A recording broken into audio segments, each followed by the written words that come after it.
On to our next agenda item. What is a business associate? Plain and simply, you are.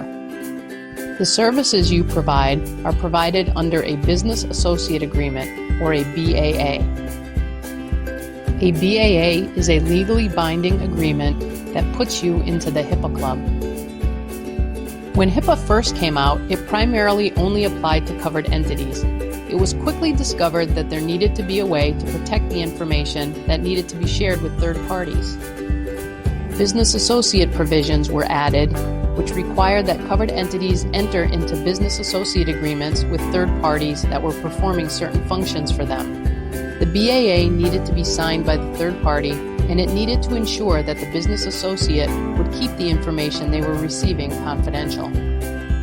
While these agreements put requirements on business associates, in the eyes of the regulators, the covered entities were still solely responsible for the handling of their patient information.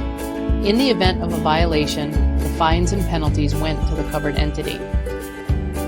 The covered entity may have been able to independently go after the business associate if the violation was due to their actions or inactions, but in the eyes of the government, the covered entity was responsible.